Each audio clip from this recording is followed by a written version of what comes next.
Hello, and welcome to another episode of Architecture Topics.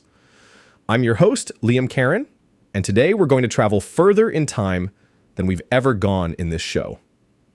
We are heading to northern India, to the city of Agra, in the 1600s.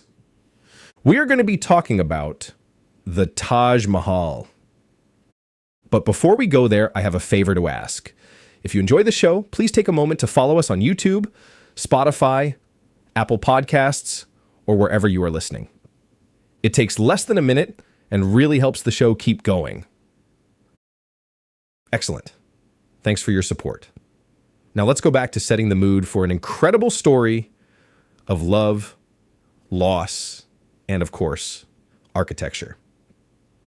The year is 1631. Agra is the beating heart of the Mughal Empire, one of the wealthiest and most powerful empires on Earth.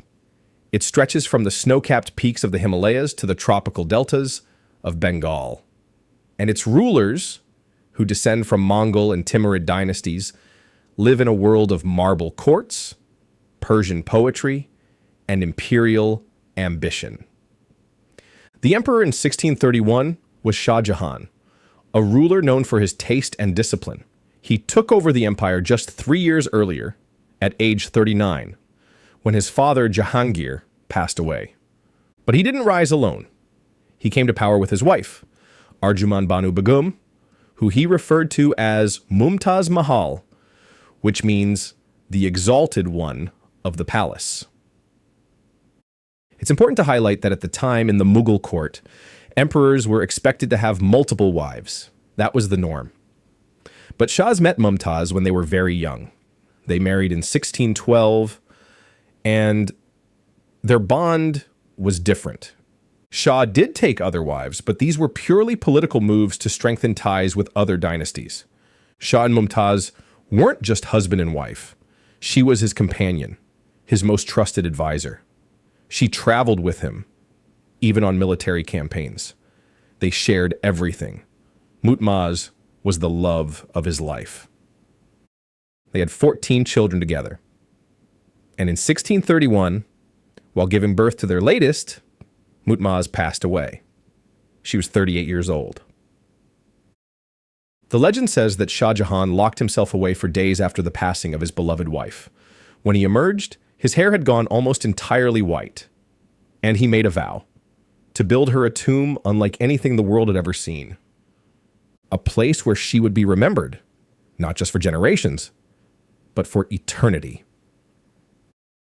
And so, even in mourning, Shah begins to plan. He gathers court architects. He sketches ideas. He sends messengers across the empire to find the finest materials and the finest minds. As the concept evolves, it becomes larger. The tomb won't stand alone. It will be part of a larger complex, a kind of earthly paradise, perfectly symmetrical and carefully aligned with the river. And at the center, elevated on a marble platform, the tomb itself, glowing white, untouched by shadow. The lead architect is believed to be Ustad Ahmad Lahori, though others contribute, including architects from Persia and artisans from as far as Central Asia.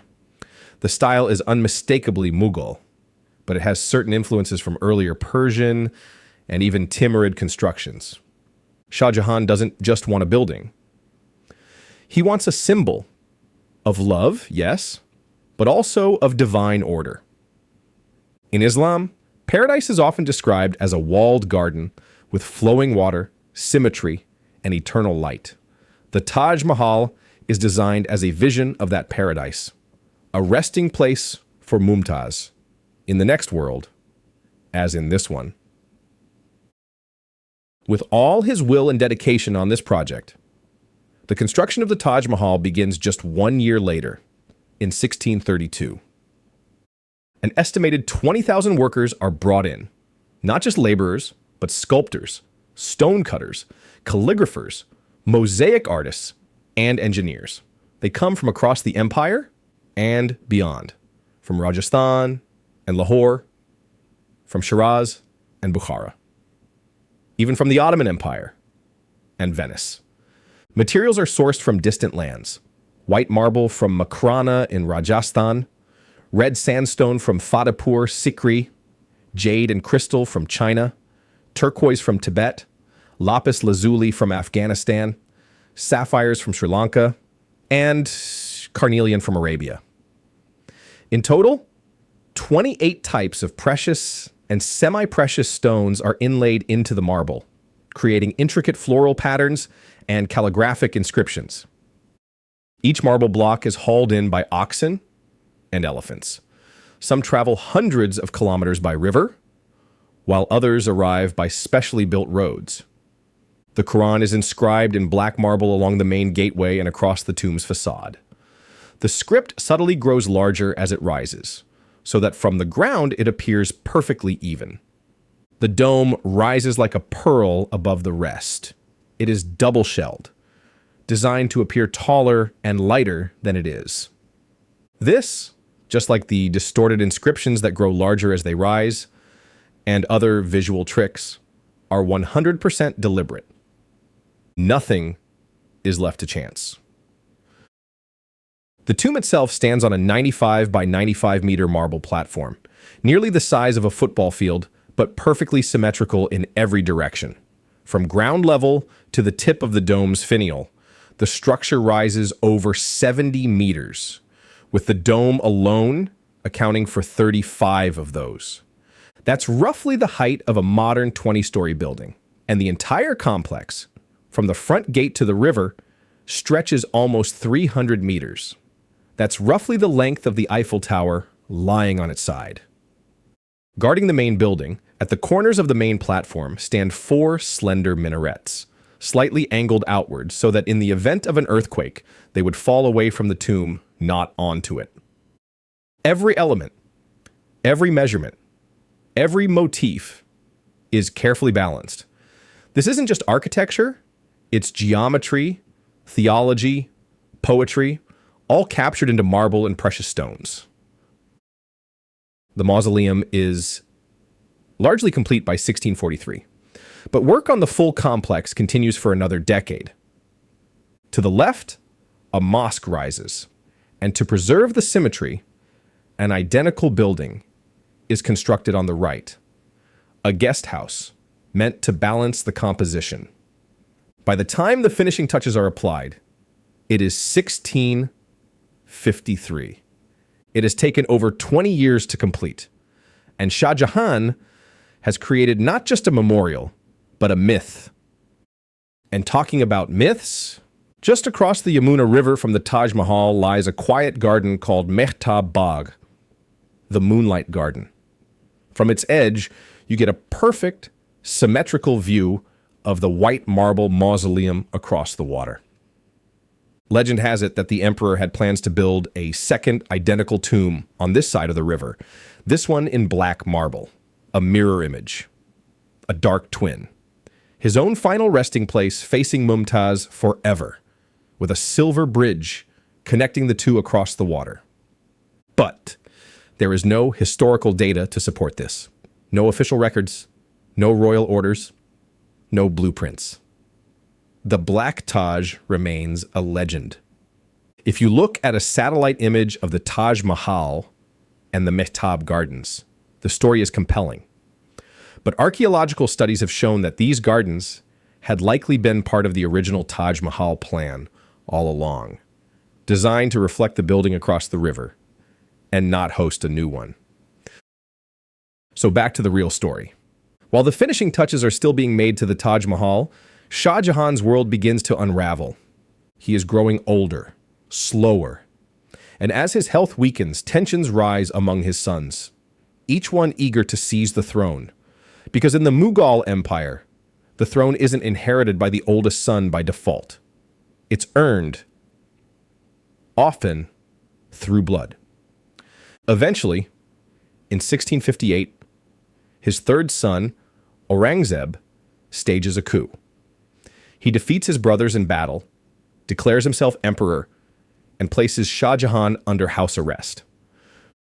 Shah is now confined to a suite of rooms in the Red Fort of Agra, just over a mile west of the Taj Mahal, which he can still see in the distance. He spends his final years gazing at it. The monument he built for her becomes the last thing he holds on to. Until finally, in 1666, after 8 years of confinement, Shah Jahan dies at the age of 74. His body is quietly brought to the Taj Mahal and placed beside hers in the crypt below the main chamber. His tomb, placed beside hers, is the only asymmetry in the entire complex, slightly off-center, breaking the perfect geometry of the floor plan. Which raises the question, was this what Shah had planned all along? Or did he have plans to be buried somewhere else? Maybe across the river? It's a powerful image. Romantic, haunting. But remember, there is no data to back it up, so this part of the story will forever remain legend. Over the centuries, the building has lost some of its original brilliance. Many of the precious stones once inlaid in its walls were pried out and stolen during the colonial period, and the surrounding city has grown denser, louder, and busier. But still it holds a strange kind of silence, a stillness. Today, the Taj Mahal stands as one of the most visited, photographed, and mythologized buildings in the world, with millions of people walking through its gates each year. But beyond the beauty, beyond the symmetry and the marble, lies a story of very human emotions. Love, loss, power, ambition, grief. It was built by an emperor at the height of his power, was completed by an empire already beginning to crack, and it has been preserved by generations who saw in it something bigger than architecture. Stand at its edge, and it doesn't matter who you are or where you've come from. The Taj Mahal has a way of making you feel small in the best possible way. And not because it's large, but because it's timeless. And that, dear listener, is all for today's episode of Architecture Topics. I hope you have enjoyed listening to this story as much as I have enjoyed telling it. If you have, take a moment to share it with someone, maybe even someone who's not into architecture at all, as this story can be enjoyed by anyone. Thanks for sticking with me until the end. I'm Liam Karen, and I'll see you soon on another episode of Architecture Topics. Until then, keep looking up.